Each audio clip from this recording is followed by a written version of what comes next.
Deixa eu só te perguntar uma coisa. Você então veio do sertão, né? Você veio... você morou lá, você teve essa primeira infância lá. Você veio para cá, para Recife, com quantos anos? Com 14 anos, 1978. Você tem uma ligação forte com a poesia alternativa, com a poesia marginal. Como é que do cordel você entrou em contato com essa poesia mais urbana, né, mais, com temas ligados a questões sobre a cidade, urbanidade? E se houve algum confronto, algum conflito, ou se esses mundos aparentemente antitéticos ou contraditórios deram um nó na tua cabeça e você de alguma forma se sentiu, né, uma certa forma de crise de identidade? Não sei se poderia falar de crise de identidade, mas de duas pessoas, na verdade, né? Da pessoa do sertão e da pessoa da cidade.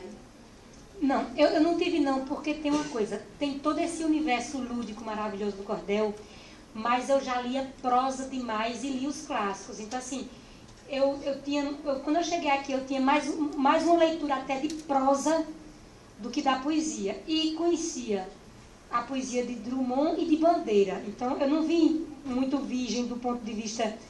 Além de toda aquela sacanagem que faziam com a gente, de botar o Olavo Bilac para poder fazer oração no livro e por aí, que todo mundo passou por isso terrivelmente, e tinha os poemas lá, o que era um absurdo. Análise sintática com Olavo Bilac. Por isso que até eu chamo o pobre de Olavo Biloca, deve ser por conta disso. Então, vê... eu já tinha um certo conhecimento disso, e sempre foi muito manso. É muito manso dentro de mim esses dois mundos, é muito fraterno. Aí, então, quando eu cheguei aqui, que eu me dei de cara com essa história toda da poesia mais alternativa, aí eu comecei a ler muito. Eu tenho uma irmã muito amada, que é muito amiga de Pedro, que Pedro foi meu professor de literatura, e ela também. Eles são muito chapinhas, assim, e ela sempre, de uma certa forma, me mandou coisas boas para o interior. Então, assim, eu tinha essa formação, a formação do Texville, a formação da Brigitte Monfort, que é um livrozinho de espionagem que eu lia pra caramba, que eu li muito cedo, e eu li a Safadeza, porque eu ontem tentei trazer e não consegui, e ontem eu reli uma história que eu me diverti. Então, essa história me fez voltar ao passado, porque eu li a Cassandra Rio e a Della Caro também. Ela está mostrando uma árvore ginecológica. Gente, aí ontem eu peguei carne em brasa de Cassandra Rio. É muito ruim, minha gente. É horrível. Mas aquela história do sexo que ela queria, porque queria dar para aquele cara, que hoje em dia a gente chama de cafuçu, porque o que ela queria era um cafuçu no livro. Aquilo lhe prendia. E eu subia em cima de uma árvore, de uma goiabeira que tinha lá em casa, botava dentro do livro de história. O que está lendo aí? Estou estudando história. E era Della Caro e Cassandra Rios. Aí ontem eu sendo procurando na internet, porque esses livros eu nunca tive. Era aquela coisa que no interior rodava de mão em mão. Quem tinha, meu Deus, né? Passava de um para o outro. Tem aquele livro dela, Eu Sou Lésbica. Ah, era uma coisa maravilhosa. Eu e Cícero Belmar, a gente lia escondido muito isso.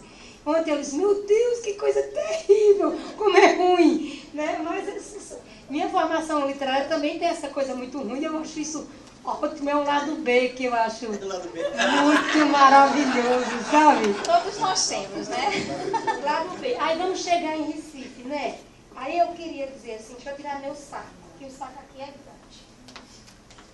Alguns são os livros realmente originais da minha vida e outros não são, porque houve um incidente muito cruel, porque quando eu estava na Santa Cana, eu morava numa casinha assim que a janela dava para um oitão, que fica para a rua mesmo, e jogaram gás e incendiaram minha biblioteca, e eu perdi quase todos os meus livros.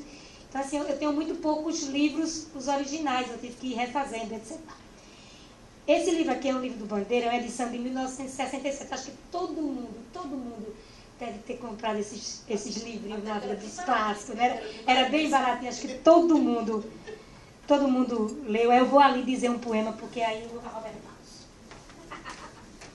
é um poema que todo mundo que me conhece já me viu dizer, mas que eu endoidei quando li ele a primeira vez. Eu faço versos como quem chora, de desalento. de desencanto.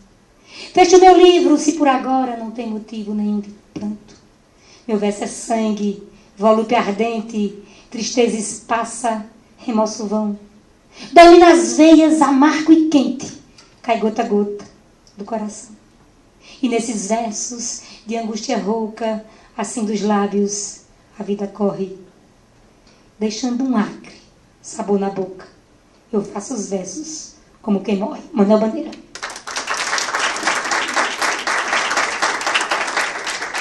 Então, assim, eu já conhecia Bandeira antes de vir. E, assim, eu ouso dizer que não tem um poema de Bandeira que eu não gosto. Que eu não tenho uma intimidade fatal, real. Eu acho Porquinho da Índia a coisa mais maravilhosa do mundo. Então, depois de Bandeira, aí vem uma pessoa que foi meu maior amigo de adolescência, que foi Carlos Drummond de Andrade. Quando ele morreu, eu estava lá no Chico Lopes, que é o nome do meu sítio. E eu comecei a chorar enlouquecidamente assim na frente da televisão, assim, meu preto e branco, tinha chegado a televisão lá. E mamãe, minha filha, por que você está chorando tanto? Drummond morreu. Mas quem é Drummond? É um poeta, mamãe. Poeta? E tu conhece ele? Nunca vi, mamãe. Mas por que você está chorando por alguém que nunca viu? Ele foi meu maior companheiro da adolescência. É isso. Assim, todas as minhas dúvidas, angústias, tristezas, Drummond me ajudou a resolver. E eu vou dizer um poema dele que eu amo de paixão. Isso é a edição de 1980. O meu sobrinho Bruno, que hoje é um homem rapagão lá das forças militares, fez o favor de desenhar todinho. Depois meu filho Francisco riscou todinho. Então fazer o quê? Mas eu vou dizer Drummond, um dos poemas dele que eu mais gosto. Gosto de terra. Na casa de Chiquito a mesa é farta. Mas Chiquito prefere comer terra. Olho espantado para ele. Terra tem gosto? Me convida. Recuso. Gosto de quê? Ora, de terra, de raiz, de profundo, de Japão. Você vai mastigando, vai sentindo o outro lado do mundo. Experimenta. Só um torrãozinho. Que fazer? Insiste. Mas resisto. Prefiro comer nuvem. Chego ao céu melhor que o aeroplano.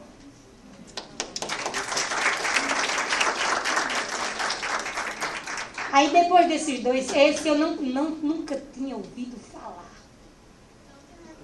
Esse eu conheci aqui em 1979, Mayakovsky. E esse, eu ouso dizer, mudou profundamente minha vida. Ele tem poemas enormes. Eu vou dizer pequenos trechinhos dos poemas enormes que ele tem, que são os trechos que me fizeram outra pessoa. Do poema Estrela dele, o final diz assim: escutai, pois, se as estrelas se acendem, é porque alguém precisa delas.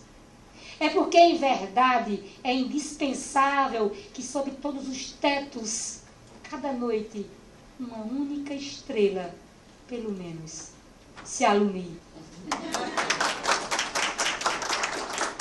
Do poema dele, A Flauta Vertebrada, que eu amo esse poema todinho e fico com vontade de chorar toda vez que eu releio. Inclusive, eu peguei um trechinho que eu vou ler aqui, que eu usei como epígrafe de um livro meu. Ele diz assim: por cima do abismo estende-se minha alma, tensa como um cabo, onde me equilibro, malabarista de palavras.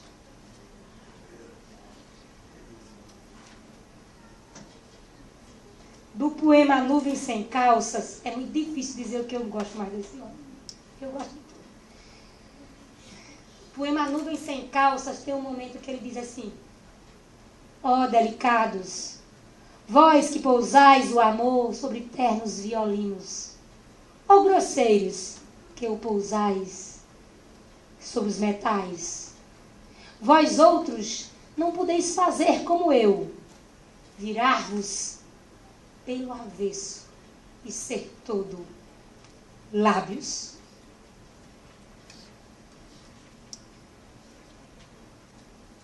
No poema Guerra e Paz, inclusive, ele fez o outro chorar. Hoje estou exultante, sem desperdiçar nenhuma gota. Despejei minha alma até o fim. Do mesmo poema, só para fechar essa minha relação fissurada com Mayakovsky. Talvez, bêbada de fumos e combates, a terra jamais levante a cabeça.